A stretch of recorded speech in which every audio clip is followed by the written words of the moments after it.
22 taon na paglilingkod, Salvadora. Pero tingnan mo ang sarili mo, amoy bawang at mukhang basahan. Nakakasawa na. Mula sa araw na ito, si Lorenzo na ang tatabi sa akin sa pagtulog. At si Lorenzo na rin ang tatawaging asawa ng mga kaibigan ko. Kung gusto mong manatili sa bahay na ito, matuto kang lumugar sa kusina dahil doon ka lang naman nababagay. Ang mga salitang yun ni Hector ay tila mga lason na dahan-dahang pumatak sa gitna ng katahimikan ng silid kainan. Sa mga sandaling iyon, hawak ni Salvadora ang isang maliit na sandok. Inilalagay ang huling piraso ng karneng adobo sa isang puting pinggan. Ang bango ng paboritong putahe ni Hector na niluto niya simula pa madaling araw ay humahalo sa amoy ng kanyang pawis at pagod. Ngunit ang init na nagmumula sa kalan ay hindi sapat para tapatan ang panlalamig na nararamdaman niya sa kanyang buong katawan. Dahan-dahang ibinaba ni Salvadora ang sandok. Ang kanyang mga kamay na kanina lang ay masigasig sa paghahanda para sa kanilang ika-22 anibersaryo ng kasal ay nagsimulang manginig. Sa loob ng kanyang bulsa, naramdaman niya ang kanto ng isang maliit na kahon. Iyon ang lumang relo na matagal niyang pinag-ipunan mula sa kanyang maliit na allowance, ang tanging bagay na naisip niyang iregalo sa asawa para ipakita ang kanyang pasasalamat sa mga taon ng kanilang pagsasama. Ngunit sa bawat pintig ng kanyang puso, tila dinudurog ang kahon na yon sa loob ng kanyang palad. Bumukas ang pintuan ng mansyon at pumasok ang isang babaeng tila isang rosas sa gitna ng disyerto. Si Lorenzo. Bata, makinis ang balat, at nakasuot ng pulang damit na tila sumisigaw ng tagumpay. Kumapit ang dalaga sa braso ni Hector, isang pagmamay-ari na lantarang pambabastos sa harap ng tunay na asawa. Sa likuran nila, lumitaw ang anyo ni Doña Remedios, ang biyana ni Salvadora na sa loob ng 2 dekada ay walang ibang ginawa kundi iparamdam sa kanya na siya ay isang malaking pagkakamali sa pamilya Villaflor. Huwag kang tumingin ng ganyan, Salvadora, wika ni Doña Remedios habang mariringgan ang tunog ng kanyang mga alahas sa bawat galaw. Sapat na ang 22 taon na pinakain ka namin at binihisan. Utang na loob mo sa pamilyang ito na nakatira ka sa ilalim ng aming bubong. Pero kailangan ng anak ko ng babaeng kayang magdala ng kanyang pangalan sa harap ng mga negosyante, hindi isang babaeng laging may bakas ng uling sa mukha. Tumingin si Salvadora kay Hector, nagbabakasaling may makitang kahit katiting na awa sa mga mata nito. Ngunit ang nakita niya ay ang parehong lamig ng bakal na ginagamit sa mga gusali ng Villaflor Real Estate. Ang lalaking ipinagluto niya, ang lalaking inalagaan niya noong walang-wala pa ito, at ang lalaking pinag-alayan niya ng kanyang buong kabataan ay nakatitig sa kanya na parang isang basurang kailangang itapon para hindi makasira sa bagong dekorasyon ng bahay. Hindi nakapagsalita si Salvadora. Ang kanyang lalamunan ay tila punong-puno ng bubog na bawat paglunok ay nagdudulot ng hapdi. Naramdaman niya ang pagpatak ng isang butil ng luha, ngunit agad niya itong pinigilan. Hindi dito. Hindi sa harap ng mga taong kumuha ng lahat sa kanya. Ang katahimikan sa loob ng silid ay naging bingi. Tanging ang tunog lamang ng marangyang takong ni Lorenzo sa marmol na sahig ang maririnig habang papalapit ito sa mesa. Ang bango naman ng luto mo, Manang Salvadora, sabi ni Lorenzo na may halong pangungutya. Sige na, iwan mo na yan dyan. Kami na ang kakain ni Hector. Pagkatapos mong magligpit, dalan mo na lang kami ng mainit na tsaa sa itaas. Alam mo naman siguro kung aling kwarto ang tinutukoy ko, di ba? Tumalikod sila at iniwan si Salvadora na nakatayo sa gitna ng marangyang silid kainan na siya mismo ang naglinis at nag-ayos sa loob ng maraming taon. Ang hapagkainang puno ng masasarap na pagkain ay tila naging isang altar ng kanyang sariling sakripisyo. Tiningnan niya ang mga pinggan, ang mga kandilang hindi nasisindihan, at ang kanyang sariling refleksyon sa makintab na lamesa. Sa loob ng kanyang isipan, isang tinig ang nagsimulang bumulong. Isang tinig na matagal na niyang ibinaon sa ilalim ng kanyang pagiging martir.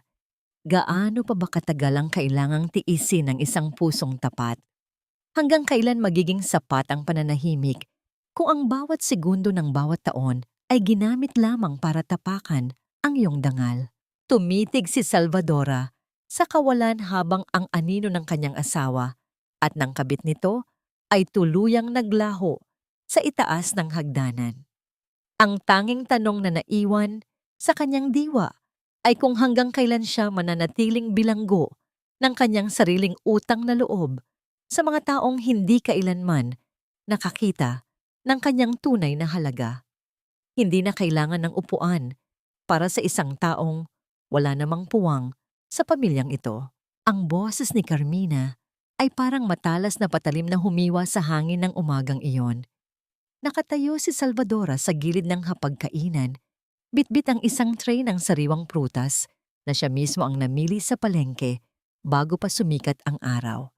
Ngunit bago pa niya mailapag ang tray, nakita niya ang kanyang biyenan na si Doña Remedios na seryosong nakatingin sa kanya, habang si Lorenzo naman ay kampanteng nakaupo sa mismong upuan na kinalalagyan ni Salvadora sa loob ng 22 taon. Ang upuang iyon na nasa kanang bahagi ni Hector ay naging saksi sa lahat ng sakripisyo ni Salvadora.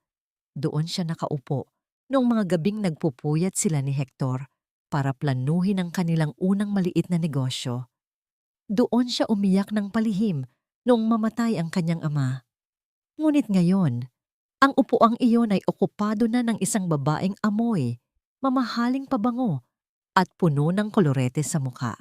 Inilapag ni Salvadora ang tray sa dulo ng mesa ng walang imik. Ang kanyang mga daliri ay humahaplos sa gilid ng kahoy, tila nagpapaalam sa bawat hibla ng gamit na siya ang nag-alaga. Habang inihahain niya ang kape, naramdaman niya ang titig ni Lorenzo, isang titig na puno ng pagmamalaki at pag-aglahi. "Salvi, make sure the coffee is not too hot. Ayoko nang nasusunog ang dila ko. It ruins my mood for the whole day." Wika ni Lorenzo sabay sulyap kay Hector na abala sa pagbabasa ng dyaryo. Ni hindi man lang nag-angat ng tingin ang kanyang asawa. Ang lalaking dati ay hindi makakain nang hindi siya kasabay.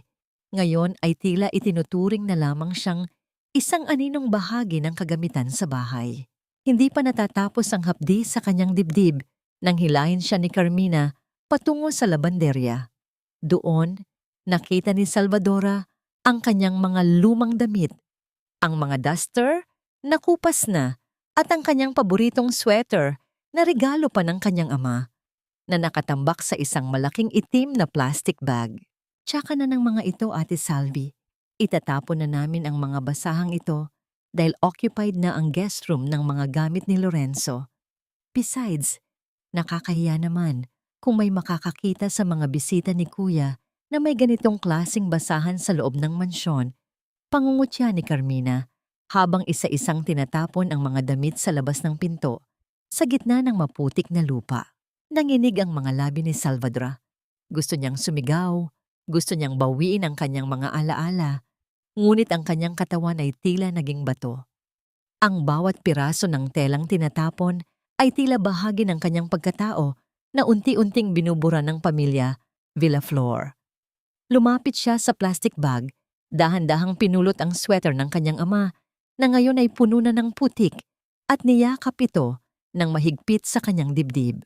Ang tanging amoy na natitira sa telang iyon ay ang amoy ng nakaraan. Isang panahong siya ay minamahal at pinapahalagahan. "Salvadora, ang kape ni Lorenzo nasaan na?" Sigaw ni Doña Remedios mula sa sala. "Huwag kang mag-inarte dyan sa harap ng mga basahan mo. Maglingkod ka ng maayos kung gusto mong manatili rito." Sa gitna ng kanyang pagdurusa, naramdaman ni Salvadora ang pag-vibrate ng kanyang telepono sa loob ng kanyang bulsa. Isang lihim na mensahe mula kay Miguel Monteverde ang bumungad sa kanya. Sa isang madilim na sulok ng kusina, binasa niya ang mga salitang naging mitya ng kanyang huling pag-asa. "The funds are ready, Madam. The Monteverde inheritance is fully consolidated. One word from you, and we begin." Isang malalim na hininga ang pinakawalan ni Salvadora.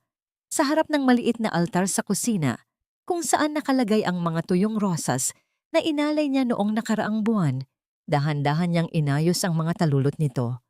Ang kanyang mga kamay, bagamat marumi sa putik ng labas, ay gumagalaw ng may kakaibang grasya.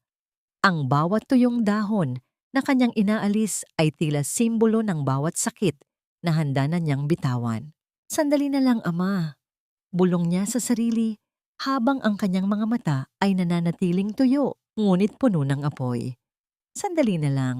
Nang sumapit ang gabi, ang katahimikan sa mansyon ay naging mas lalong nakakatakot. Nakatayo si Salvadora sa dulo ng pasilyo, bit-bit ang isang baso ng tubig. Nakita niya ang pinto ng master bedroom, ang kwartong pinagsaluhan nila ni Hector sa loob ng 22 taon. Nakita niya si Hector na nakahawak sa baywang ni Lorenzo habang dahan-dahang sinasara ang pinto. Ang tunog ng pagkandado ng pinto ay tila isang hatol ng kamatayan sa kanyang kasal. Naiwan si Salvadora sa labas, mag-isa sa dilim ng sala, nakatingin sa sofa kung saan siya nakatadhanang matulog ngayong gabi. Ang tubig sa basong hawak niya ay gumagalaw, sumasalamin sa tindi ng bagyong namumuo sa loob ng kanyang kaluluwa.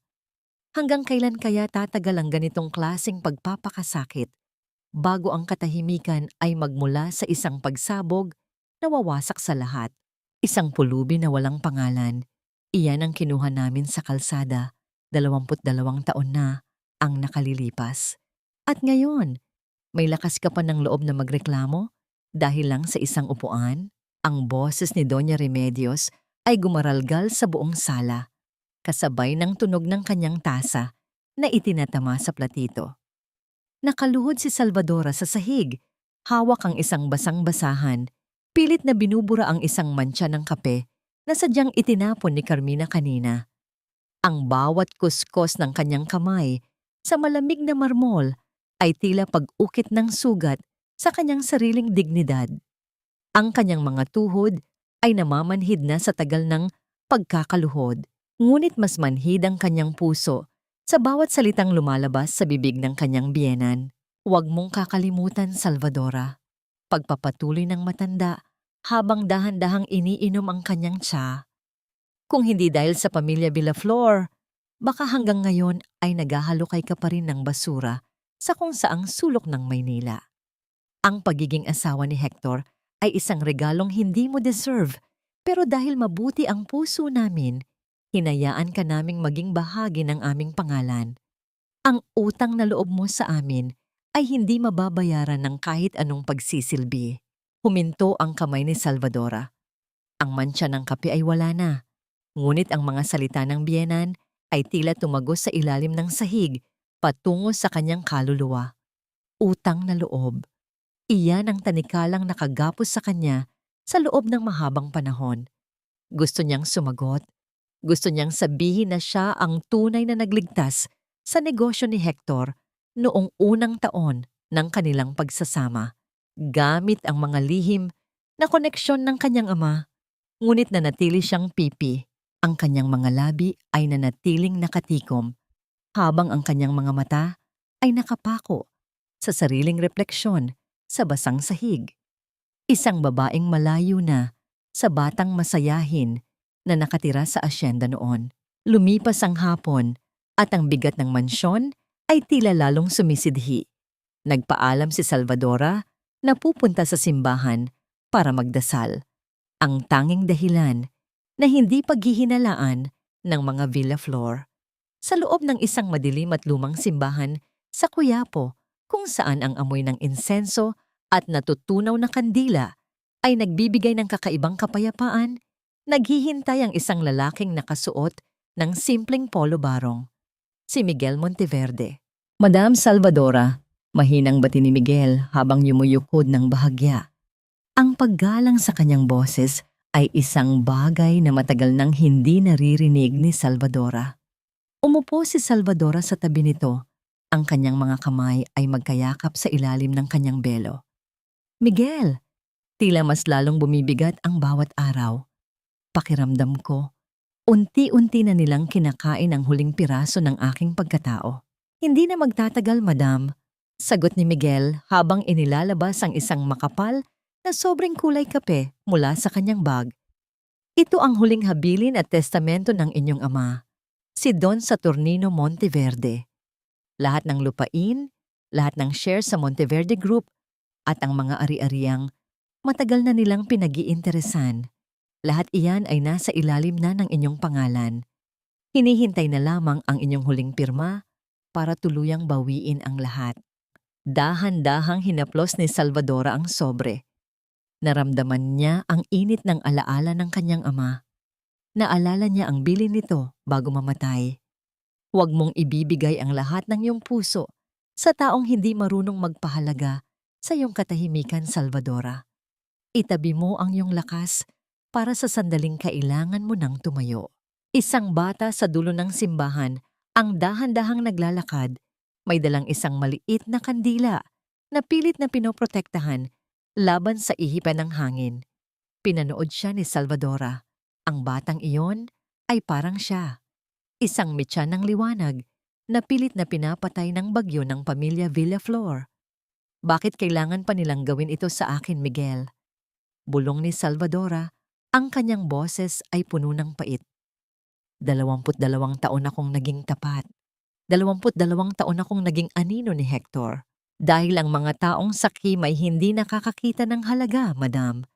Nakakakita lang sila ng pakinabang. Seryosong sagot ni Miguel.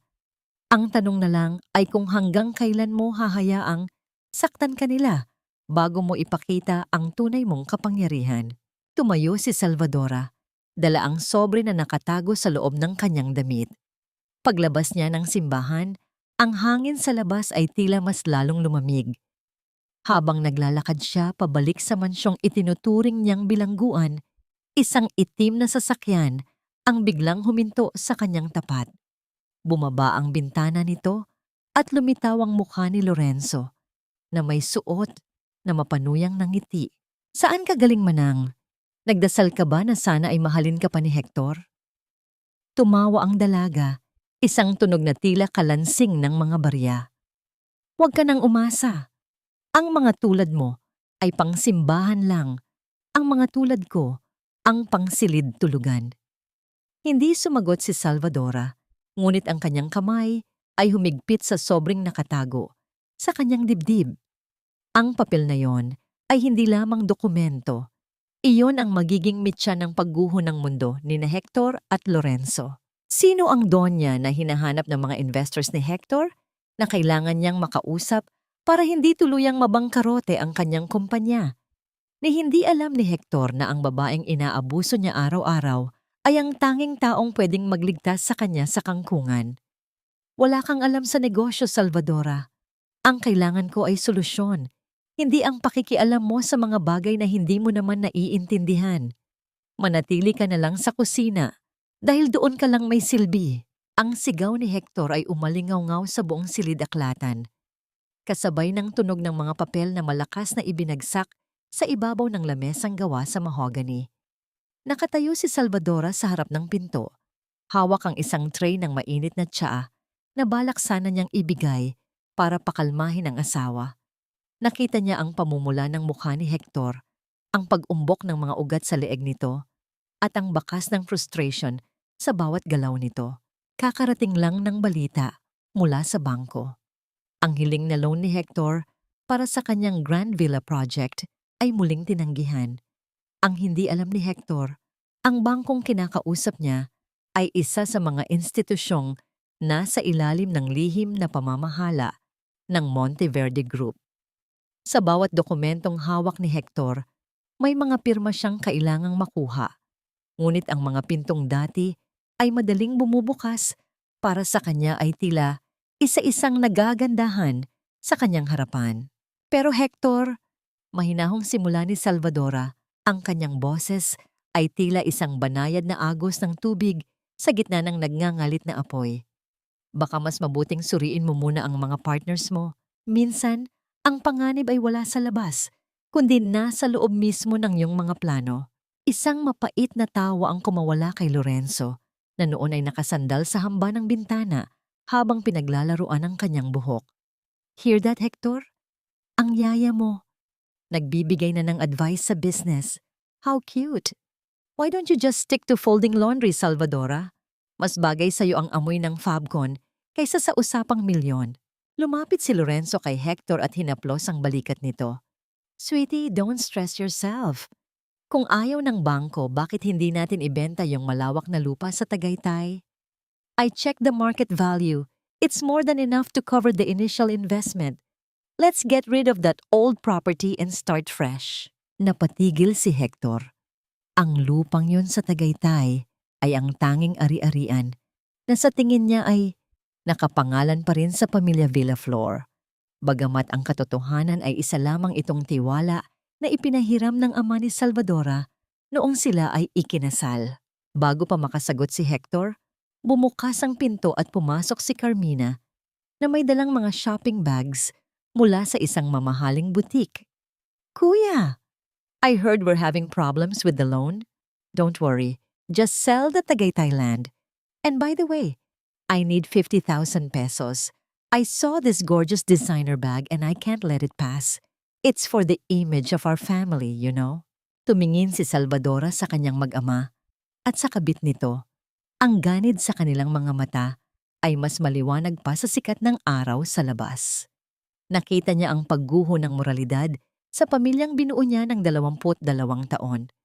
Ang bawat isa sa kanila ay tila mga buwayang handang lumamon sa anumang matira sa kanilang dangal para lamang sa luho. Dahan-dahang lumabas si Salvadora sa silid, bit-bit ang malamig na tsa na hindi man lang natikman. Pumasok siya sa maliit na silid sa likod ng kusina na nagsisilbing pansamantala niyang tulugan. Lumuhod siya sa tabi ng kama at dinukot ang isang lumang portrait na nakatago sa ilalim nito. Iyon ang larawan ng kanyang ama, si Don Saturnino. Ang mga daliri ni Salvadora ay dahan-dahang humaplos sa mukha ng kanyang ama sa larawan.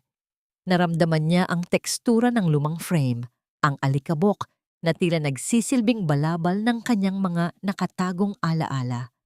Sa mga sandaling iyon, ang kanyang mga mata ay nagniningning sa pigil na luha. Ama, tila malapit na ang takdang panahon. Bulong niya sa hangin. Ang pader na kanilang kinatatayuan ay nagsisimula na ring magkaroon ng lamat. Ang kasakiman nila ang mismong kukuha sa lahat ng meron sila. Nabalik lamang ang kanyang diwa nang maalala ang nakapagtatakang reaksyon ng bank manager noong nakaraang linggo. Noong aksidente silang magkita sa labas, ang manager na dati ay halos hindi siya tinitingnan ay biglang yumuko at tinawag siyang Madam Monteverde nang walang pag-aalinlangan. Bakit tila mas kilala pa siya ng ibang tao kaysa sa asawang kasama niya sa iisang bubong? Lumabas muli si Salvadora sa kusina. Eksaktong maririnig ang huling desisyon ni Hector mula sa kabilang silid. Sige Lorenzo, ihanda mo ang mga papeles. Ibebenta natin ang lupa sa Tagaytay sa susunod na buwan. Iyan ang magliligtas sa atin. Isang mapait ng ngiti ang sumilay sa mga labi ni Salvadora habang pinagmamasdan ang kanyang mga kamay na puno ng peklat mula sa pagtatrabaho sa bahay. Sa loob ng kanyang puso, may isang katotohanang handa ng sumabog. Kung alam mo lang, Hector, ang lupang inaasahan mong magliligtas sa'yo ay hindi kailanman naging iyo. At ang bawat pirma mo sa dokumentong yan ay ang huling pako sa kabaong ng iyong karangyaan. Hindi ko alam kung nakakalimot ka na ba talaga o sadyang nagbubulag-bulagan ka lang, Salvadora. Pero ang magnakaw sa loob ng bahay na ito, ibang usapan na yan. Wala ka na ngang silbi bilang asawa. Naging kriminal ka pa ba? Ang boses ni Lorenzo ay parang isang matinis na kampana na bumasag sa katahimikan ng tanghali. Nakatayo si Salvadora sa gitna ng sala, hawak ang isang planggana ng mga bagong labang damit ni Lorenzo. Ang kanyang mga daliri ay namumula at kulubot na dahil sa matagal na pagkakababad sa tubig at matapang na sabon. Sa kabilang dako, nakatayo si Hector. Ang kanyang mga mata ay nag-aapoy sa galit habang hawak ang isang bakanteng kahon ng alahas. Wala akong kinuha, Hector. Mahinahong sagot ni Salvadora kahit na ang kanyang puso ay tila isang tambol na nagwawala sa loob ng kanyang dibdib. Simula nang pumasok ako sa bahay na isip ba, ni isang kusing ay hindi ko pinag-interesan. Huwag ka nang magsinungaling!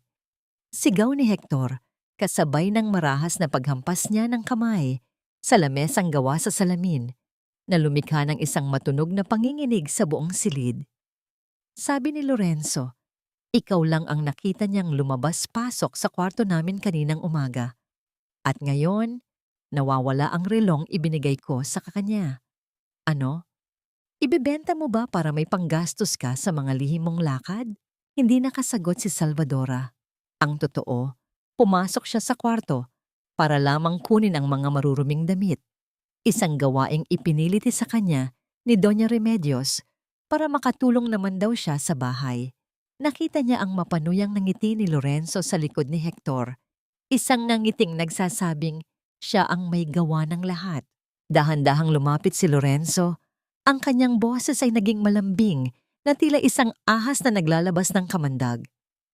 Honey, baka naman talagang kailangan niya lang ng pera. You know, she's getting old. Baka natatakot siyang wala siyang matira kapag tuluyan na siyang napaalis dito. I can forgive her, but she needs to admit it first. Hinding-hindi ko aaminin ang isang bagay na hindi ko ginawa. Matigas na sabi ni Salvadora. Ang kanyang paningin ay nananatiling nakapako sa mga mata ng kanyang asawa. Sa isang iglap, naramdaman ni Salvadora ang isang mabilis na paggalaw ng hangin. Isang malakas na sampal ang dumapo sa kanyang pisngi. Sapat na para mapaling ang kanyang ulo at malaglag ang bitbit niyang planggana. Ang tunog ng mga damit na bumagsak sa sahig ay tila ang tunog ng huling piraso ng kanyang paggalang kay Hector na tuluyan nang nadurog. Namayani ang katahimikan. Ang hapdi sa kanyang pisngi ay hindi matatawaran, ngunit mas masakit ang hapdi sa kanyang kalooban. Tumingin siya sa sahig, sa mga damit na muling nadumihan. Ang bawat hibla ng tela ay tila sumasagisag sa bawat taon ng kanyang pagtitiis, na ngayon ay nilapastangan ng lalaking pinangakuan niyang mamahalin habang buhay. Umalis ka sa harap ko, bulong ni Hector. Ang boses ay puno ng puot.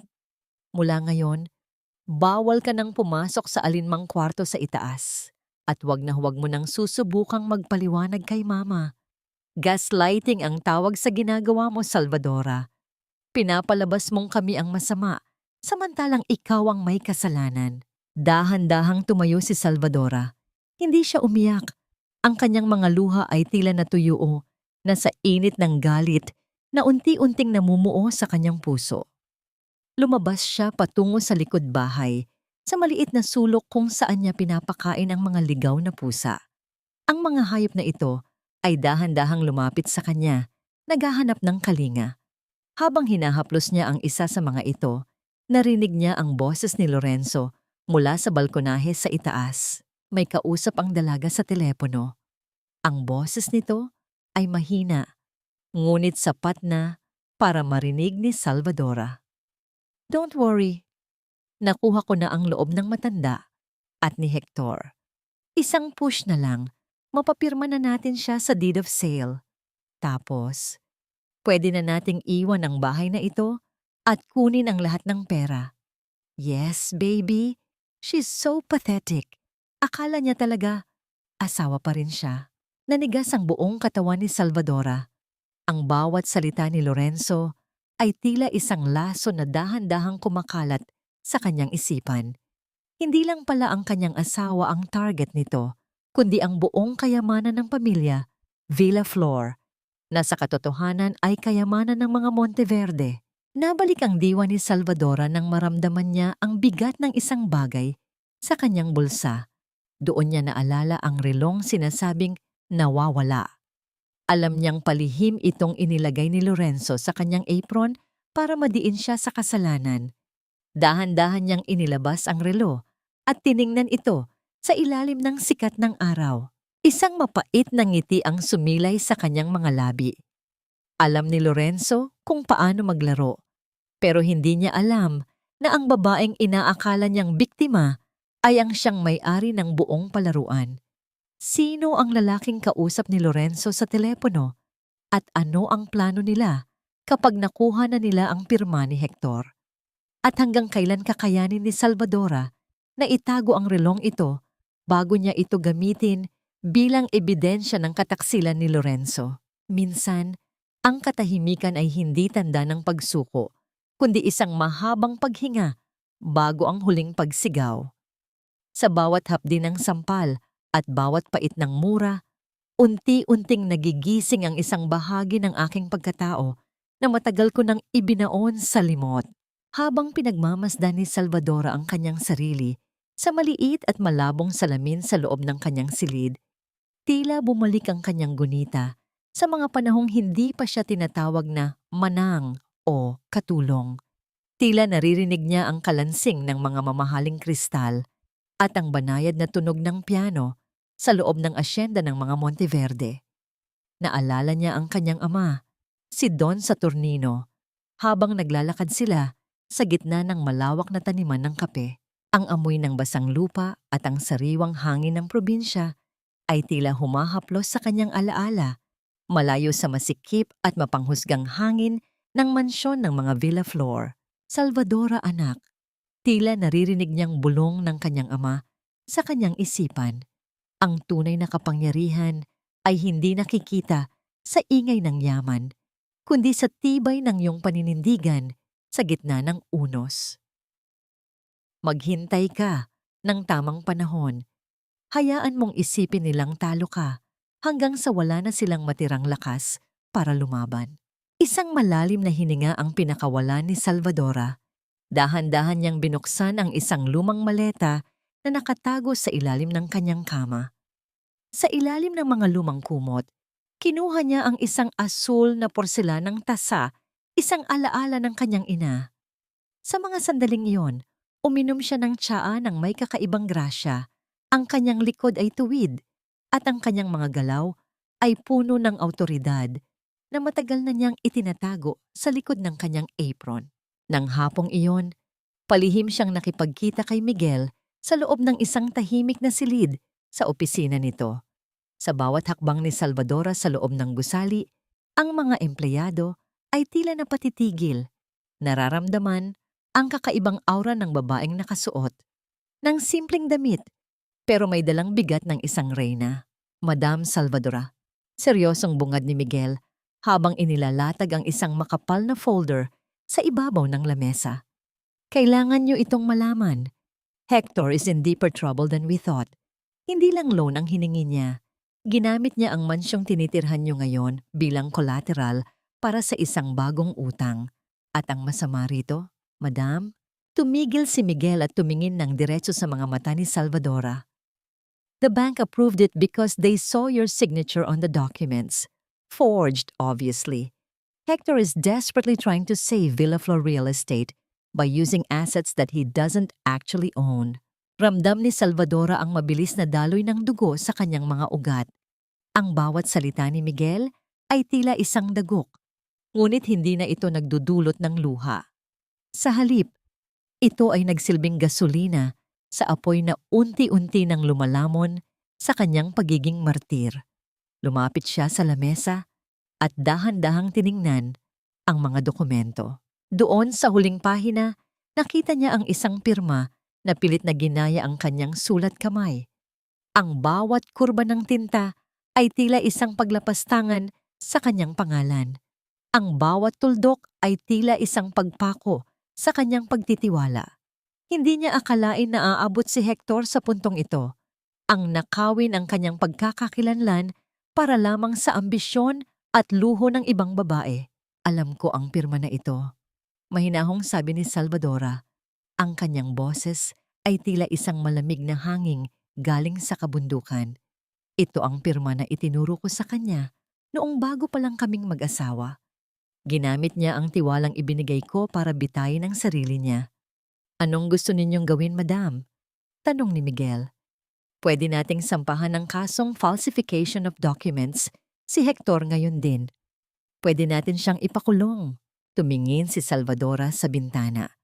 Pinagmamasdan ang paglubog ng araw na nagbibigay ng kulay kahel sa buong syudad.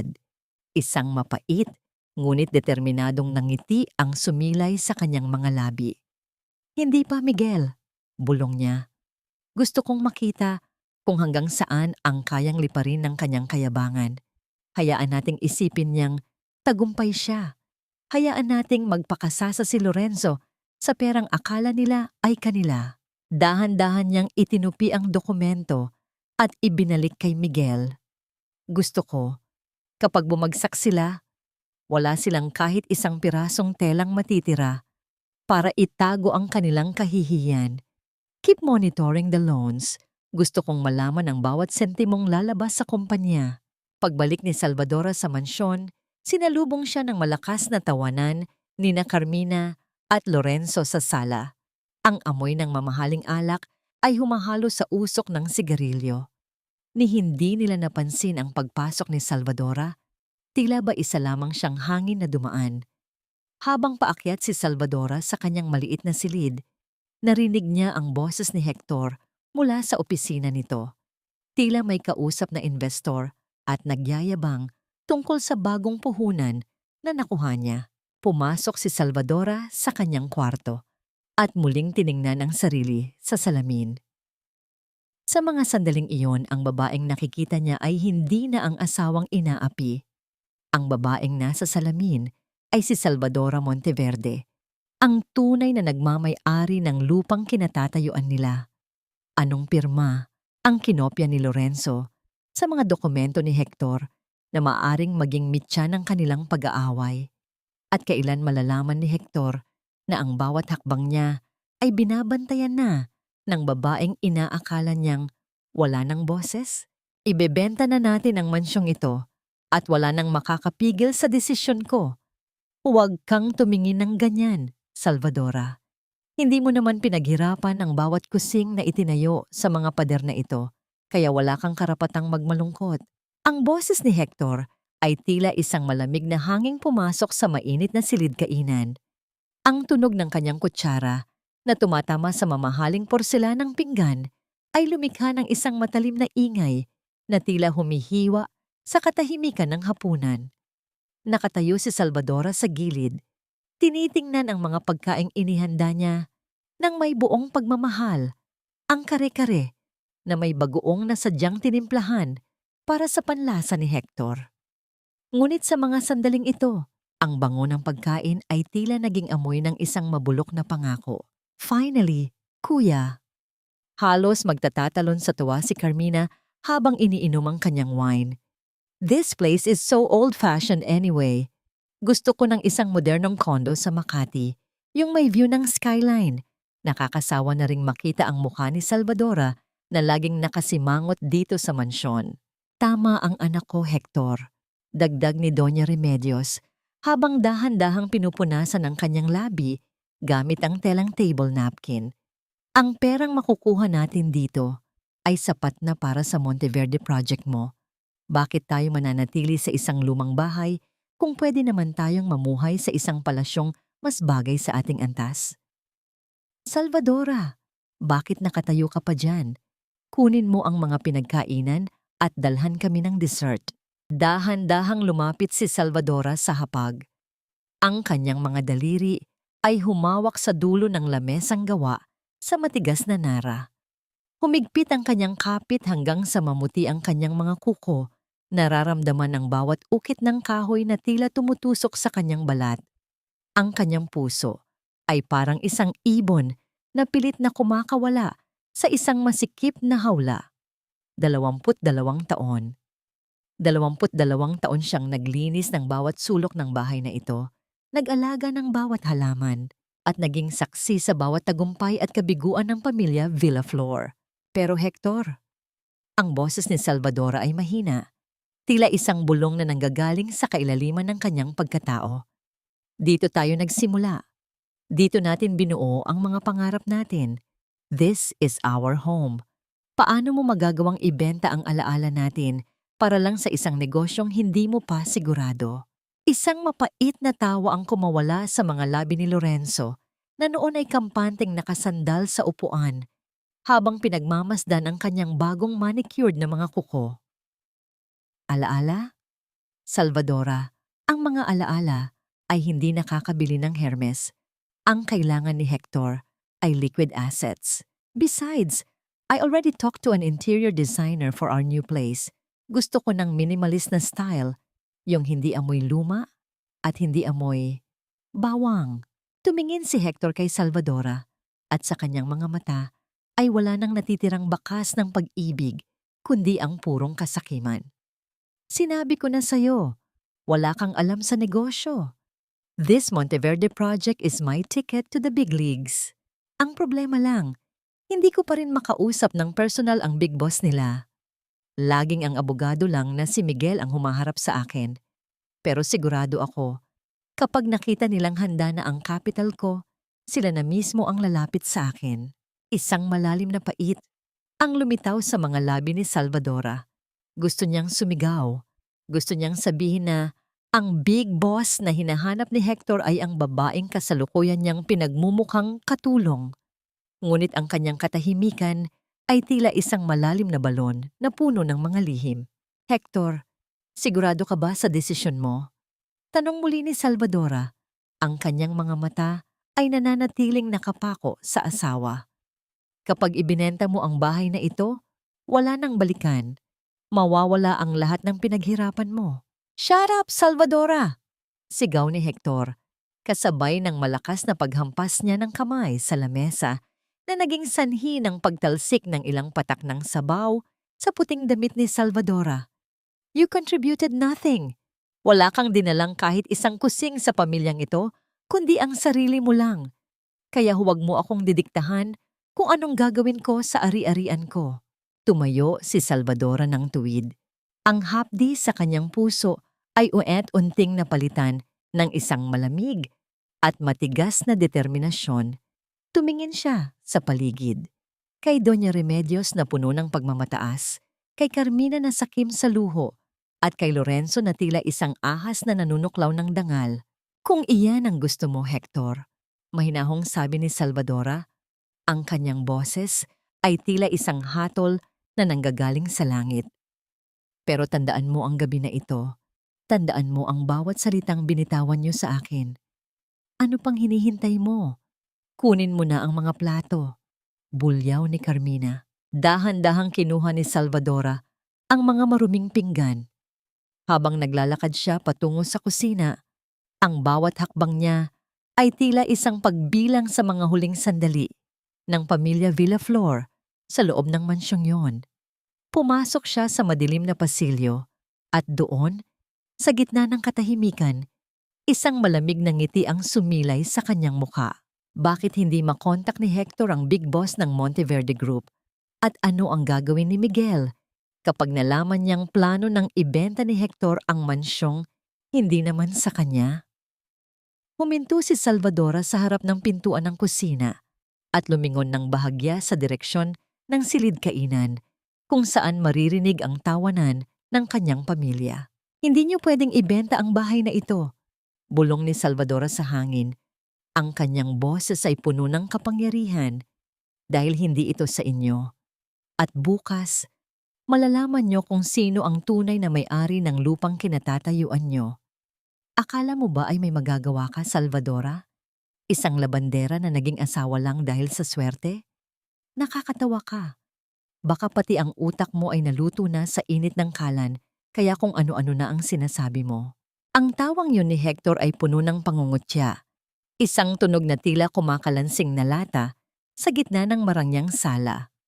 Habang tumatawa ang asawa, tinatapos ni Salvadora ang pagtitiklop ng huling polo ni Hector. Ang bawat tupi ay maingat. Tila isang ritual ng pamamaalam na siya lang ang nakakaalam. Ang lalaking ito, na binigyan niya ng 22 taon ng kanyang buhay, ay walang ideya na ang bawat segundo ay bumibilang na patungo sa sarili nitong pagbagsak. Sige, tumawa ka lang, Hector. Mahinahong bulong ni Salvadora sa kanyang sarili habang inilalagay ang huling tumpok ng damit sa gilid ng sofa. Sana ay maging sapat ang tawang yan para busugin ka kapag wala na ang lahat. Dahan-dahang hinila ni Salvadora ang gintong singsing mula sa kanyang daliri. Ang balat sa ilalim nito ay maputi at may malalim na marka. Isang bakas ng 22 taon ng pagtitiis, pagtitiwala, at pagpapakababa. Naramdaman niya ang kakaibang gaan sa kanyang kamay nang tuluyan itong matanggal. Iniwan niya ang singsing sa isang lumang platito sa kusina, sa tabi ng mga tira-tirang pagkain na hindi na naubos kaninang hapunan. Ang ginto ay kumikislap sa ilalim ng malamig na ilaw ng kusina, tila isang saksi sa isang kontratang tuluyan ng napunit. Naglakad si Salvadora palabas ng mansyon nang walang dalang kahit anong maleta. Ang tanging bitbit niya ay ang kanyang dangal na matagal nang itinago sa ilalim ng kanyang apron. Sa kanto ng kalsada, malayo sa mapanuring mga mata ng mga Villaflor, isang itim na Mercedes-Benz ang dahan-dahang huminto sa kanyang tapat. Ang tunog ng makina nito ay banayad at puno ng awtoridad. Bumukas ang pinto at lumabas si Miguel na mabilis na yumukod bilang pagpupugay. Pagdating sa gusali ng Monteverde Group, ang hangin sa loob ay malamig at amoy bago. Sa bawat hakbang ni Salvadora sa lobby, ang tunog ng kanyang sapatos sa makintab na sahig ay tila isang hudyat ng bagong simula. Ang mga empleyado na dati ay hindi siya kilala ay sabay-sabay na tumayo at yumukod habang siya ay dumadaan. "Good morning, Madam Chairman," ang sabay-sabay na bati na umalingaw-ngaw sa malawak na pasilyo. Sa loob ng opisina, inilatag ni Miguel ang mga bagong dokumento sa harap ni Salvadora. "Madam, hindi lang siya baon sa utang sa mga bangko. Ang Villaflor Real Estate ay kumuha ng malalaking pautang mula sa 3 nating shell companies. Technically, Madam, sa inyo na ang kumpanya niya. Isang pirma niyo lang, maaari na nating simulan ang foreclosure ng lahat ng kanyang ari-arian." Tumingin si Salvadora sa mga numero sa harap niya. Ang bawat halaga ng utang ni Hector ay tila isang pako na lalong nagpapabaon dito sa lupa. Nakita niya rin ang mga pangalan ni na Carmina at ang asawa nito na ginagamit ang pondo ng kumpanya para sa mga personal na luho at ilegal na sugal. "Madam," seryosong dagdag ni Miguel, "mayroon din kaming nahanap tungkol sa asawa ni Carmina.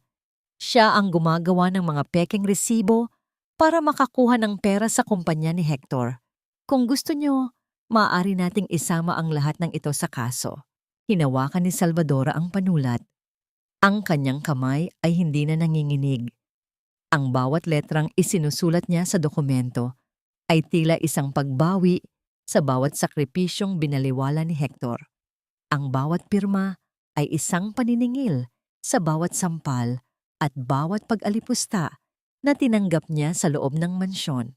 "Ipadala mo ang lahat ng ito sa bahay ni Hector ngayon din." Mahinahong utos ni Salvadora. Ang kanyang boses ay tila isang malamig na agos ng tubig. "Gusto ko, habang nagpaplano sila ng kanilang bagong buhay ni Lorenzo, ay malaman nilang wala na silang babalikan. Samantala, sa mansyon ng mga Villaflor, masayang nagdiriwang sina Hector at Lorenzo. Bukas na ang nakatakdang pagpirma ng kontrata para sa kanilang bagong proyekto at kampante si Hector na hawak na niya ang tagumpay. Ngunit ang kanilang katuwaan ay biglang naputol nang marinig ang sunod-sunod na katok sa kanilang malaking pintuan. Isang lalaking nakasuot ng uniforme ng korte ang nakatayo doon. Hawak ang isang makapal na sobrang kulay asul. "Mr. Hector Villaflor, ito ay isang subpoena para sa foreclosure ng inyong mansyon at ang pagkumpiska sa lahat ng ari-arian ng Villaflor Real Estate dahil sa hindi pagbabayad ng utang sa Monteverde Group." Nanigas si Hector. Ang sobrang hawak niya ay tila naging kasing bigat ng isang bundok. Sa loob ng sobre, bukod sa mga legal na dokumento, ay may isang maliit na piraso ng papel na may sulat kamay na kilalang-kilala niya. "Ang bawat pader ng mansyong ito ay itinayo sa aking katahimikan, Hector. At ngayon, ang katahimikan ding iyon ang gigiba sa lahat ng iyong pinoprotektahan." Nanginginig ang mga kamay ni Hector habang binabasa ang sulat. Sino ang secret partner na binabanggit ni Miguel na siyang tunay na nag-utos ng foreclosure na ito? At paano maipapaliwanag ni Hector kay Doña Remedios na ang mansyong ipinagmamalaki nito ay mawawala na sa kanila sa loob ng ilang oras? Ano ba, Remedios? Tumahimik ka na riyan. Hindi ako nurse para asikasuhin ang bawat ubo mo. Nakakarindi na ang tunog ng lalamunan mo. Nakakasira ng beauty sleep. Ang matinis at walang awang boses ni Lorenzo ay umalingaw-ngaw sa pasilyo ng ikalawang palapag, kasunod ng tunog ng pinto na marahas na isinara. Sa dilim ng pasilyo, nakatayo si Salvadora, bitbit ang isang mangkok ng maligamgam na tubig at malinis na bimpo. Nakita niya ang pag-alis ni Lorenzo na tila baliwala lang ang matandang babaeng iniwan nitong naghihirap sa loob ng kwarto. Sa mga sandaling iyon, ang galit ni Salvadora ay panandali ang natalo ng isang matinding habag. Pumasok siya sa silid ni Doña Remedios at tumambad sa kanya ang matandang dati ay napaka-istrikto at mapagmataas. Ngunit ngayon ay nakahandusay, namumutla at halos hindi makahinga dahil sa matinding trangkaso. Ang marangyang silid na dati ay puno ng amoy ng mamahaling insenso ay amoy gamot na ngayon at tila napabayaan. Dahan-dahang lumapit si Salvadora at inilubog ang bimpo sa tubig. Piniga niya ito ng bahagya, sapat na para marinig ang banayad na pagtulo ng tubig pabalik sa mangkok bago ito maingat na ipinatong sa noo ng biyenan. Sa bawat haplos ni Salvadora, tila binubura niya ang mga taon ng pang-aalipusta sa kanya ng matanda. Hindi niya alam kung bakit niya ito ginagawa, ngunit sa puso niya, ang pagiging tao ay mas matimbang kaysa sa paghihiganti. Salvadora, ikaw ba yan? Mahinang ungol ni Doña Remedios, ang kanyang mga mata ay nananatiling nakapikit dahil sa bigat ng karamdaman. Nasaan si Lorenzo? Nasaan ang anak ko? Wala sila rito, Mama. Magpahinga na muna kayo. Mahinahong sagot ni Salvadora habang dahan-dahang pinupunasan ang mga braso ng matanda. Narito ako. Hindi ko kayo iiwan. Isang butil ng luha ang gumulong mula sa gilid ng mata ni Doña Remedios. Ang matigas na puso ng matanda ay tila unti-unting lumalambot sa init ng kalingang hindi niya inaasahan mula sa taong pinakamalupit niyang tinrato. Habang abala sa pag-aalaga, naalala ni Salvadora ang dokumentong ibinigay sa kanya ni Miguel kaninang umaga. Ang tunay na pagkakakilanlan ni Lorenzo. Ang babaeng ipinagmamalaki ni Hector ay isa palang profesional na scammer na may nakabinbing mga kaso sa ibang probinsya. Mayroon din itong ibang pamilya at isang anak na itinatago sa malayo. Isang malalim na pait ang sumalat sa lalamunan ni Salvadora. Pwede niyang isumbong si Lorenzo ngayon din. Pwede niyang ipakita kay Hector ang katotohanan. Pero naisip niya, kung gagawin niya iyon, magiging madali ang pagtakas ni Hector sa sakit. Gusto niyang hayaan silang malunod sa sarili nilang kasinungalingan. Gusto niyang maranasan ni Hector ang pakiramdam ng pagtitiwala sa isang taong ang layunin lang ay ubusin ang huling sentimo ng iyong pagkatao. Lumabas si Salvadora sa kwarto ni Doña Remedios nang makita niyang mahimbing na itong natutulog. Habang naglalakad siya pabalik sa kanyang sariling silid, napansin niyang bukas ang pinto ng opisina ni Hector. Ang liwanag mula sa loob ay tumatagos sa sahig ng pasilyo. Dahan-dahan siyang sumilip. Doon, sa gitna ng hating gabi, nakita niya si Lorenzo. Nakasuot ito ng manipis na pantulog at maingat na kinakalikot ang safe ni Hector. Ang tunog ng pag-ikot ng dial ng vault ay tila isang babala sa gitna ng katahimikan. Nakita ni Salvadora ang paglabas ng dila ni Lorenzo sa labi nito dahil sa konsentrasyon, isang anyo ng kasakiman na hindi kailanman nakita ni Hector. May hawak ding maliit na bote si Lorenzo, isang bote ng gamot na laging pinapainom nito kay Doña Remedios tuwing gabi. Napansin ni Salvadora na iba ang kulay ng likido sa loob nito kumpara sa tunay na gamot ng matanda. Tumigil ang puso ni Salvadora. Hindi lang pera ang ninanakaw ni Lorenzo, Unti-unti nitong pinapahina ang katawan ni Doña Remedios para walang makasagabal sa kanyang mga plano. Isang malamig na kilabot ang dumaan sa likod ni Salvadora. Hanggang saan ang kayang gawin ng isang babaeng walang kaluluwa para sa yaman? At paano maililigtas ni Salvadora ang matanda nang hindi nasisira ang kanyang sariling plano para sa pagbawi ng lahat?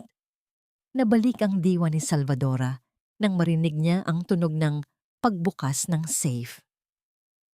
Isang matagumpay na ngiti ang sumilay sa mukha ni Lorenzo habang kinukuha ang mga tumpok ng pera at ilang piraso ng gintong bar na nakatago sa loob.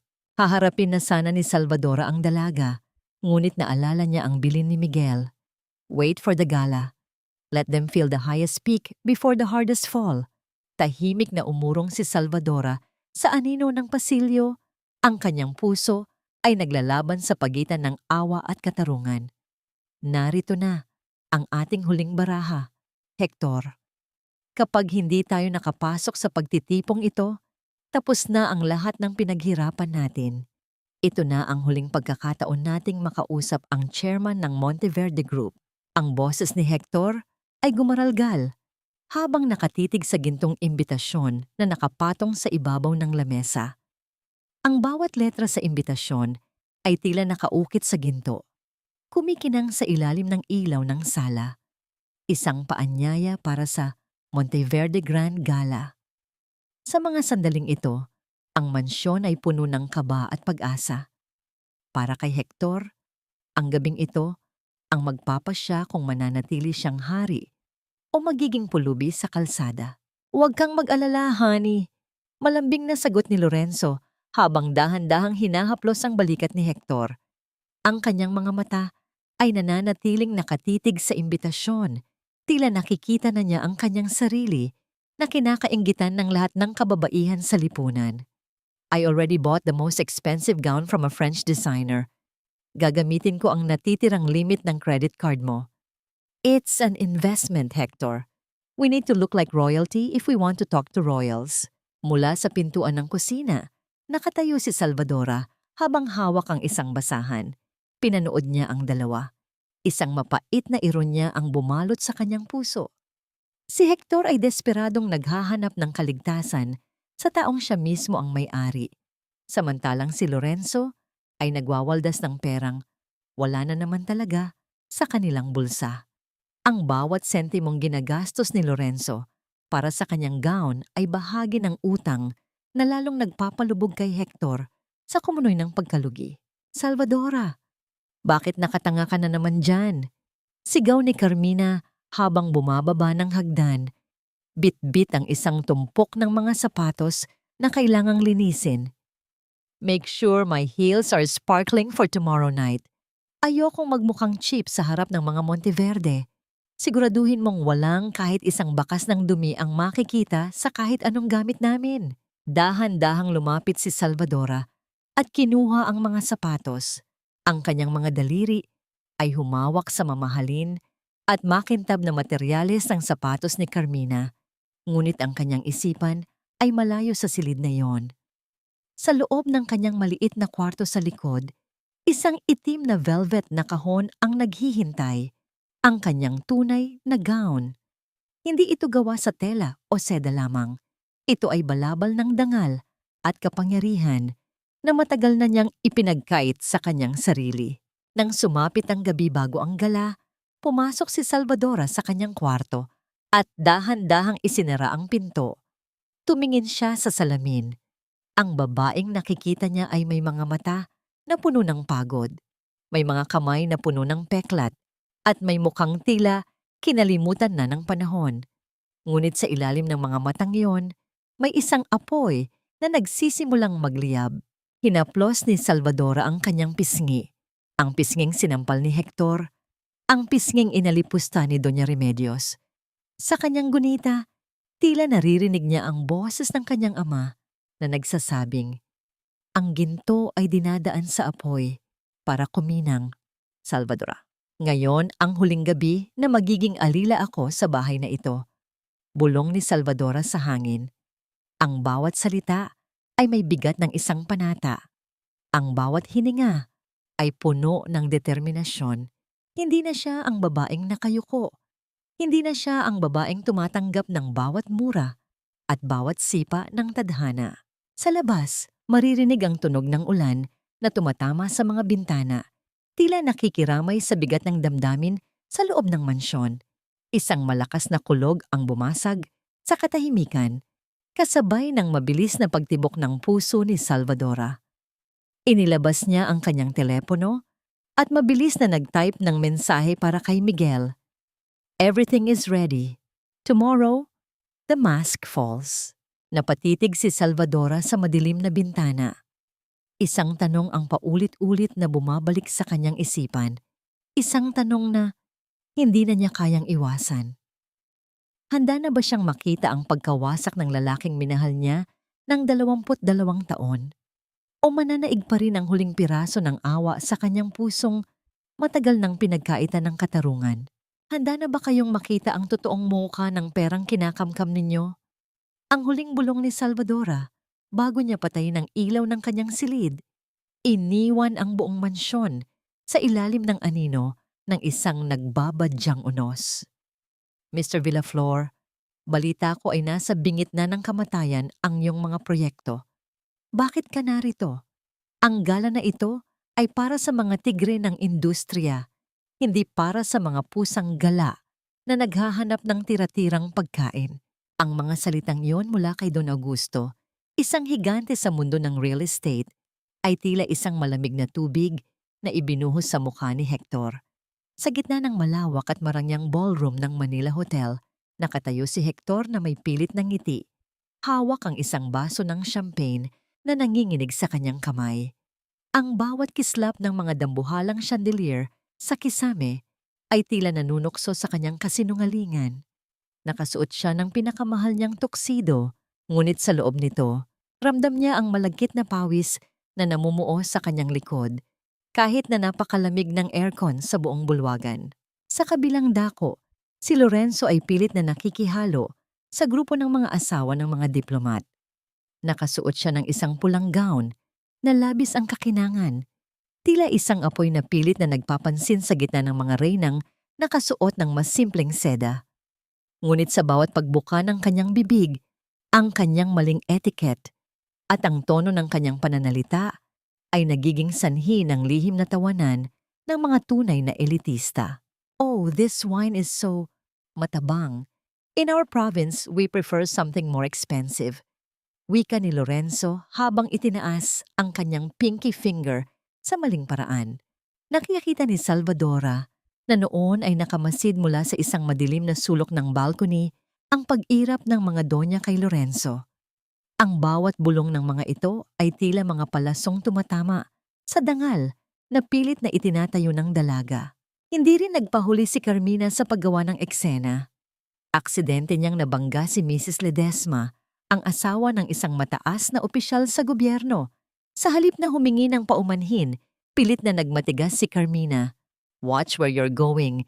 Do you know how much this dress costs? Baka mas mahal pa ito sa buhay mo.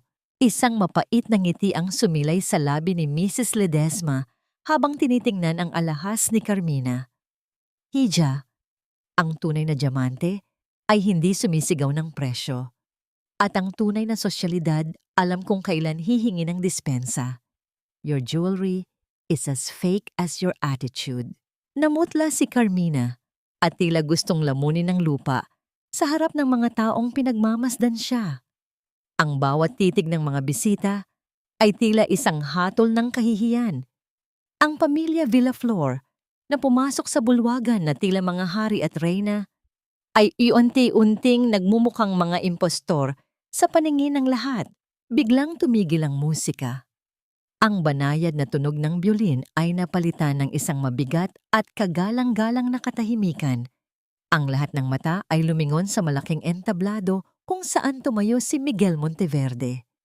Ang kanyang boses, nang magsimula siyang magsalita, ay umalingaw-ngaw sa bawat sulok ng ballroom, puno ng awtoridad. Mga ginoo at ginang, ang sandaling hinihintay ninyong lahat. Anunsyo ni Miguel. Ikinagagalak kong ipakilala sa inyo ang tunay na haligi ng Monteverde Group. Ang babaeng sa loob ng maraming taon ay nanatiling tahimik, ngunit siya ang tunay na nagpapatakbo ng ating imperyo, ang ating chairman. Sa mga sandaling iyon, nagkaroon ng mabilis na paggalaw sa gitna ng karamihan. Si Lorenzo, sa kanyang pagmamadaling makalapit sa stage para makita ang chairman, ay natisod sa mahaba at komplikadong laylayan ng kanyang sariling gown.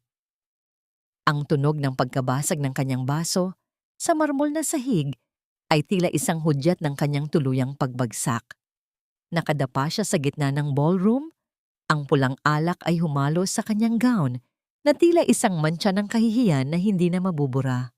Walang lumapit para tulungan siya. Ang lahat ay nakatingin sa dulo ng red carpet sa main entrance.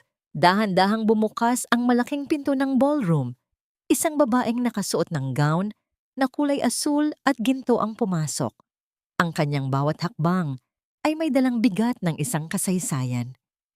Ang kanyang buhok ay maayos na nakapusod. Inilalantad ang kanyang mukha na puno ng grasya at isang determinasyong hindi matitinag.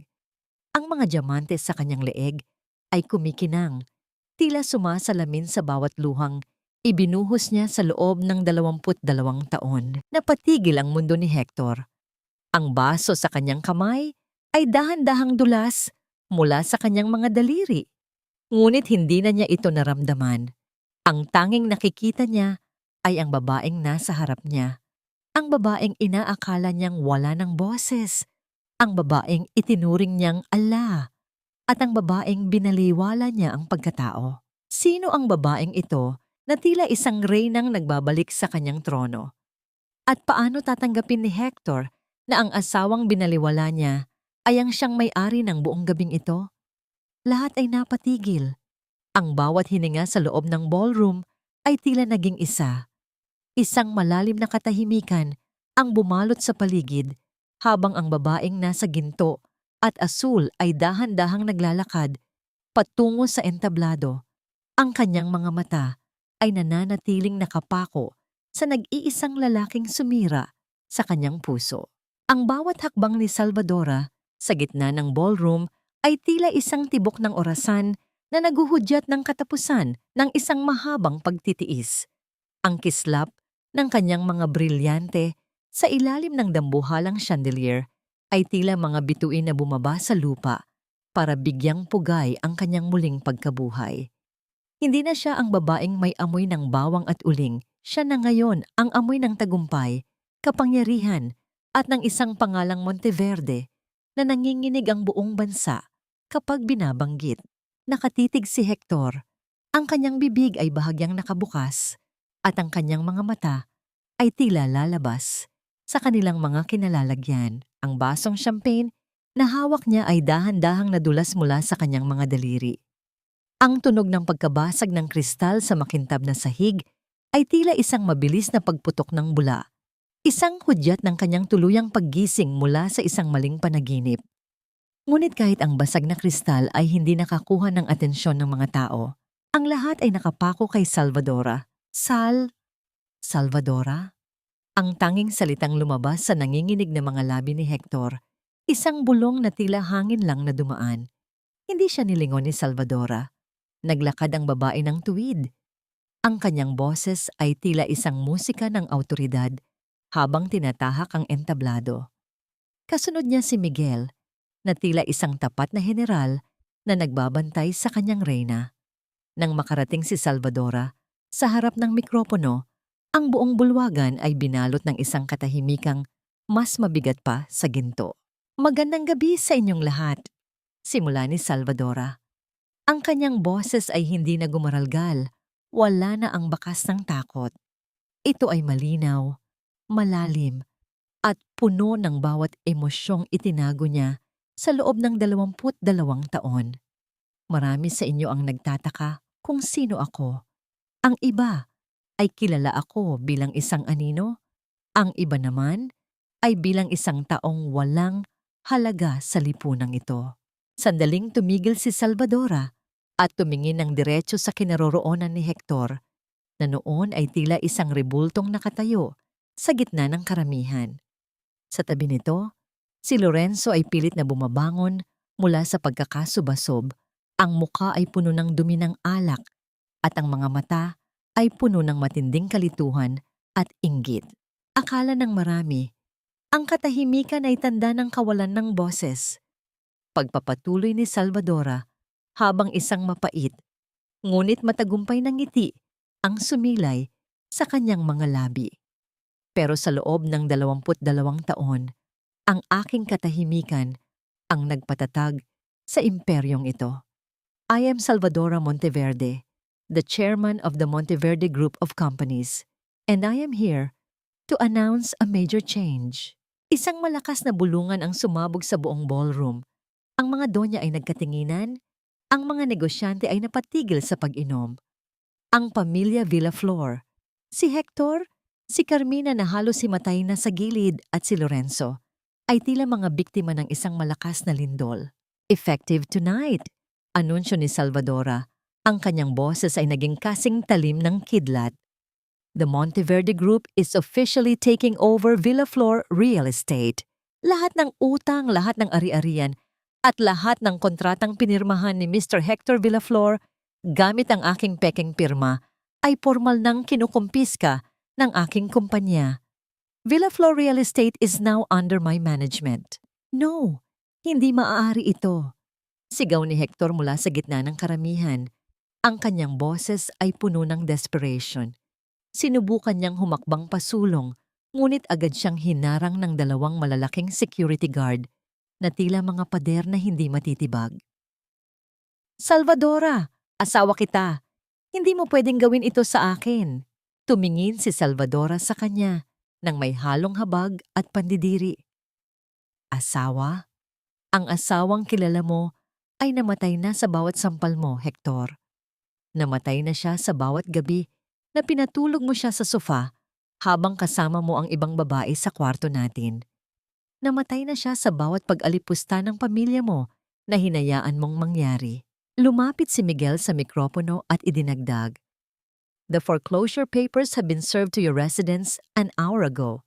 Mr. Villaflor, bukas na bukas din ang mansyon ay kailangang bakantihin. Napaupo si Hector sa sahig. Ang kanyang toksido ay tila naging isang mabigat na tanikala. Tumingin siya kay Lorenzo, nagbabakasaling may makitang tulong, ngunit nakita niya ang kanyang mistress na dahan-dahang umaatras patungo sa labasan, tila isang daga na unang tumatalon mula sa lumulubog na barko. Alam ni Lorenzo na wala ng pera, wala ng kapangyarihan, at wala ng pakinabang kay Hector. Bumaba si Salvadora mula sa entablado.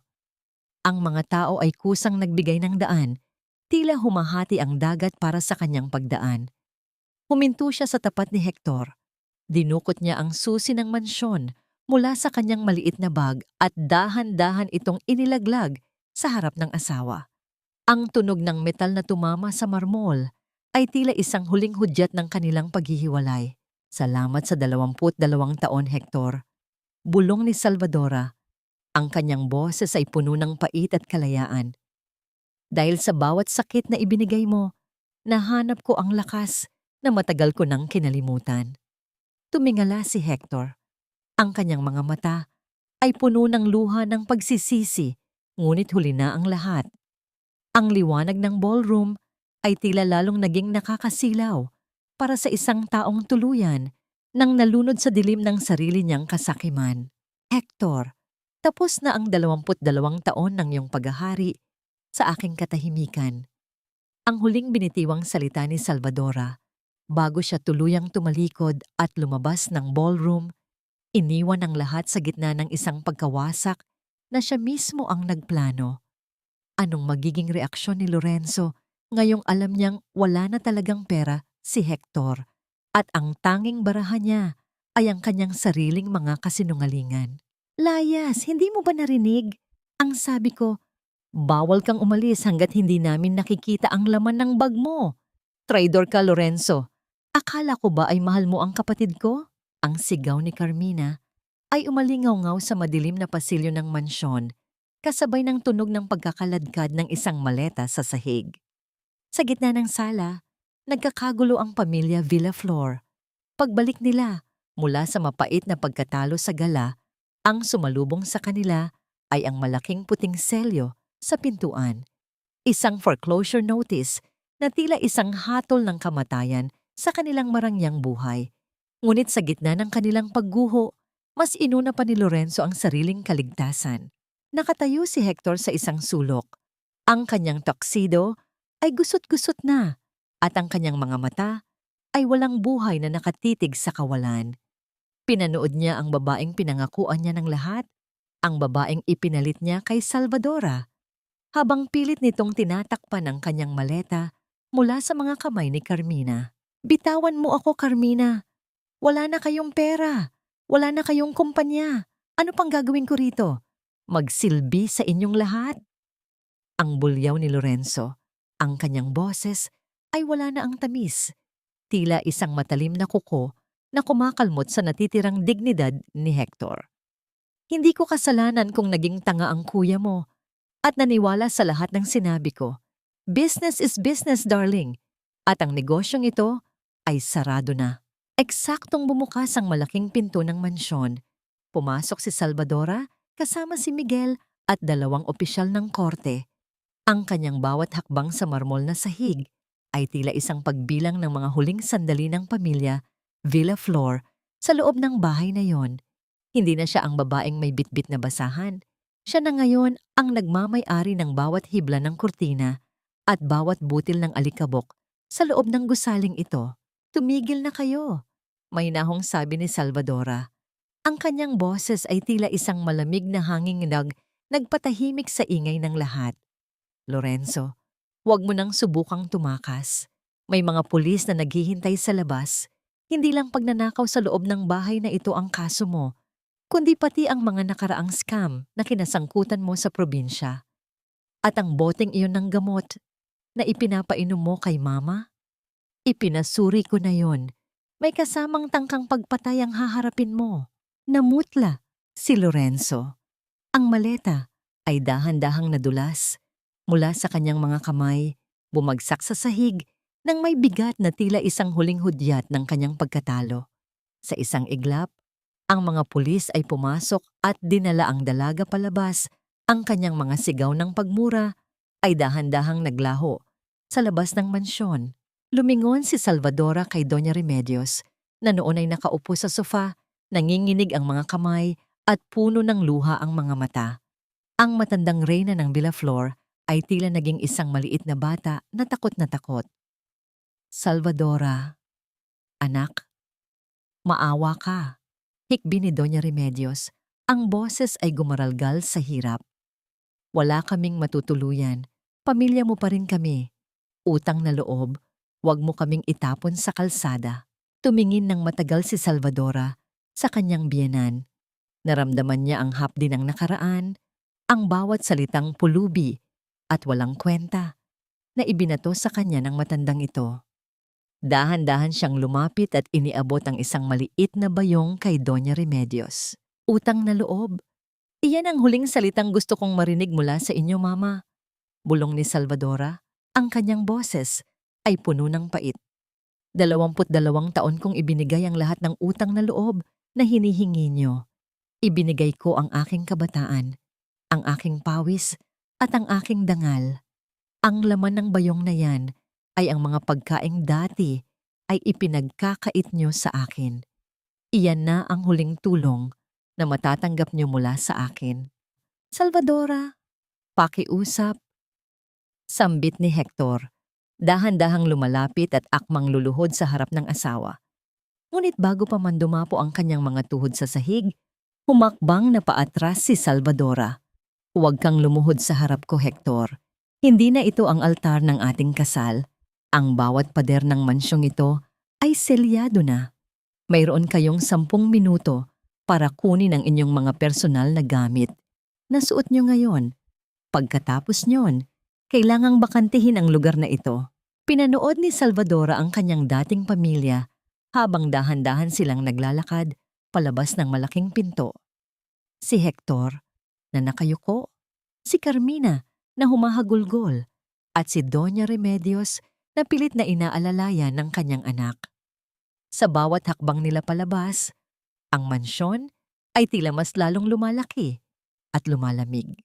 Nang tuluyan ng maisara ang pinto, namayani ang isang ganap na katahimikan. Nakatayo si Salvadora sa gitna ng malawak na sala. Tumingin siya sa bintana, pinapanood ang pagsasara ng gate ng mansyon. Ang tunog ng bakal na naglalapat ay tila isang huling tuldok sa isang mahaba at madilim na kabanata ng kanyang buhay. Nasaan ang mga dokumentong nagpapatunay na may utang din si Carmina sa ibang tao, Miguel? Tanong ni Salvadora nang hindi lumilingon. Nasa akin na, madam. Hinihintay na lamang ang utos ninyo kung kailan ito ilalabas. Sagot ni Miguel mula sa likuran. Haharapin pa ba ni Salvadora ang huling piraso ng katotohanan tungkol sa pamilya Villaflor? O hahayaan na niyang ang tadhana ang magpatuloy ng kanilang parusa? Ang bawat patak ng ulan sa bubong na gawa sa kinakalawang na yero ay tila isang malungkot na ritmo na bumabasag sa katahimikan ng maliit at masikip na paupahan. Sa loob ng silid na amoy amag at luma, nakaupo si Hector sa isang plastik na upuan, sa harap ng isang lamesang kahoy na may mga bakas ng mantsa ng kape. Ang lalaking dati ay kinatatakutan at tinitingala sa mundo ng real estate ay tila isang anino na lamang ng kanyang nakaraan. Ang kanyang mga pisngi ay humubog, ang kanyang mga mata ay lumubog, at ang bawat uban sa kanyang buhok ay tila nagkukwento ng bawat pagkatalo na kanyang naranasan sa mga nakaraang buwan. Bumukas ang pinto ng dahan-dahan, lumilikha ng isang mahabang pag-itit na tila isang daing ng paghihirap. Pumasok si Salvadora, suot ang isang simpleng puting damit na nagpapatingkad sa kanyang likas na ganda at dangal. Ang kanyang bawat hakbang sa marupok na sahig ay may dalang bigat, ngunit hindi ng puot, kundi ng isang ganap na kalayaan. Tumingin siya sa paligid, sa maliit na kalan, sa nakasampay na iisang tuwalya, at sa platong may lamang instant noodles na tila hindi man lang nagalaw ni Hector. Salvadora, mahinang sabit ni Hector. Ang kanyang boses ay tila isang tuyong dahon na hinahampas ng hangin. Nagpunta ka, akala ko. Akala ko ay hinding-hindi na kita muling makikita. Inilapag ni Salvadora ang isang sobrang kulay puti sa ibabaw ng lamesa. Ang tunog ng papel na tumama sa kahoy ay tila isang huling hatol. Naparito ako para ibigay ang mga annulment papers, Hector. Maayos na ang lahat. Binayaran ko na rin ang natitirang utang mo sa paupahang ito para hindi ka mapalaya sa kalsada. Consider it as my final act of kindness. Nanginginig ang mga kamay ni Hector habang hinahawakan ng sobre.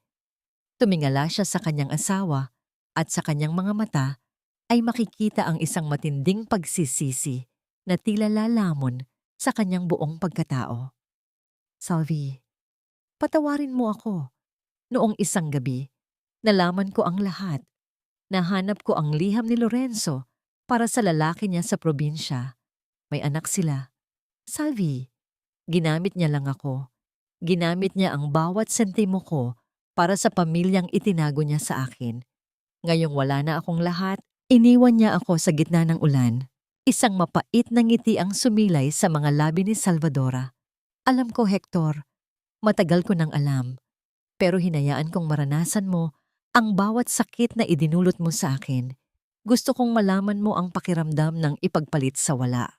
Bumalik ka na sa akin, pakiusap. Hikbi ni Hector. Dahan-dahang inaabot ang kamay ni Salvadora. Inaalala ko ang mga unang taon natin. Noong wala pa tayong mansyon. Noong masaya na tayo. Sa simpleng ulam na adobo na niluto mo. Mahal kita, Salvadora. Ngayon ko lang na-realize na ikaw lang ang tanging totoo sa buhay ko. Dahan-dahang iniwas ni Salvadora ang kanyang kamay. Tumingin siya sa isang lumang litrato na nakadikit sa pader. Isang litrato ng kanilang kasal, 22 taon na ang nakalilipas. Sa larawan, ang dalawang tao ay nakangiti, puno ng pag-asa at walang kaalam-alam sa bagyong darating. Lumapit si Salvadora sa pader at dahan-dahang tinanggal ang litrato.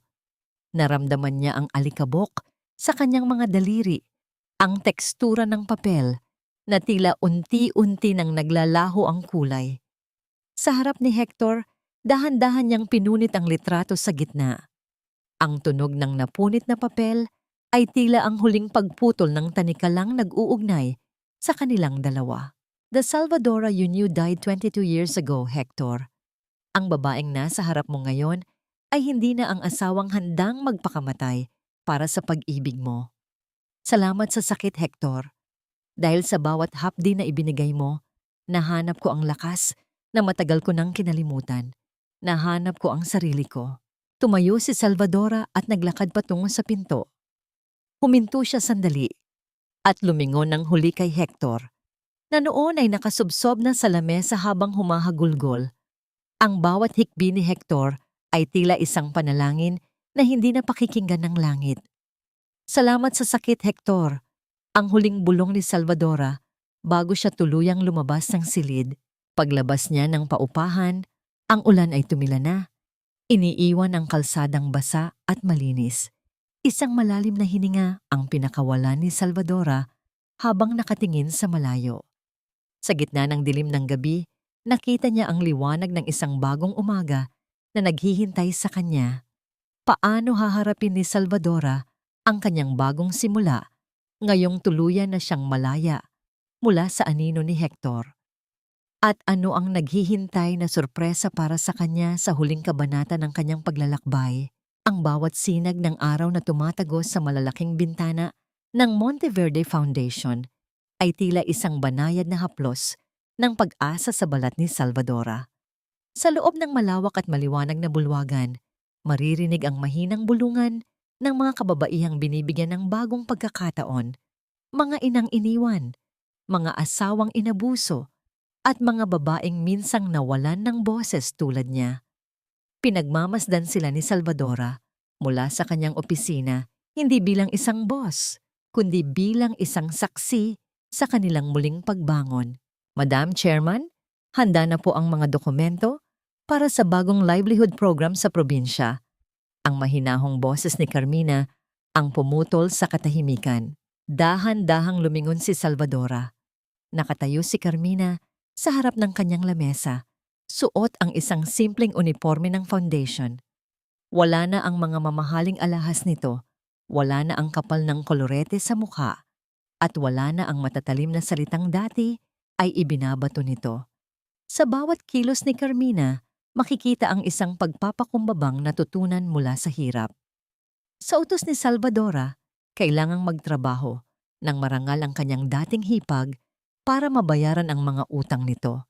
At sa prosesong iyon, tila nahanap ni Carmina ang disiplinang hindi nito nakuha noong sila ay mayaman pa. Salamat, Carmina. Pakidala na rin ang mga gamot ni Mama Remedios sa kanyang kwarto pagkatapos mo rito. Utos ni Salvadora ng may banayad na awtoridad. Opo, Ate Salvi. Maraming salamat po sa pag-aalaga sa kanya. Sagot ni Carmina bago dahan-dahang lumabas ng silid. Isang malalim na hininga ang pinakawalan ni Salvadora. Ang kanyang biyenan na si Doña Remedios ay nananatili sa isang tahimik na wing ng foundation kung saan ito inaalagaan. Bagamat hindi na maibabalik ang dating lakas nito, ang matanda ay natutong magtanim ng mga halamang gamot sa hardin. Isang simpleng gawain na nagbigay ng kapayapaan sa isang isipang dati ay puno ng kasakiman. Ang katarungan para kay Salvadora ay hindi ang makitang mamatay sa gutom ang kanyang mga kaaway, kundi ang makitang mamuhay sila nang may dangal sa ilalim ng katotohanang siya ang nagligtas sa kanila. Nang sumapit ang dapit hapon, naglakad si Salvadora sa pampang ng dagat sa harap ng kanyang bagong tahanan. Ang tunog ng mga alon na humahalik sa buhangin ay tila isang awit ng pagsisisi at pagpapatawad. Ang amoy ng alat sa hangin ay nagpapaalala sa kanya na ang mundo ay malawak at ang kanyang sakit ay isang maliit na bahagi lamang ng isang mas malaking kwento. Mukhang malalim ang iniisip ng pinakamakapangyarihang babae sa bansa. Isang pamilyar na boses ang narinig niya mula sa kanyang likuran. Lumapit si Miguel. Ang kanyang mga hakbang sa buhangin ay banayad at hindi nagmamadali.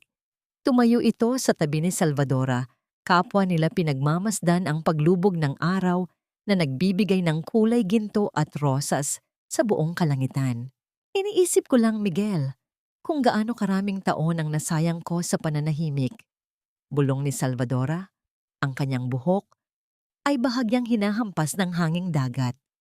Hindi nasayang ang mga taong iyon, Salvadora, sagot ni Miguel habang dahan-dahang ipinatong ang kanyang kamay sa balikat ng babae, isang hawak na puno ng respeto at isang umuusbong na pagtingin.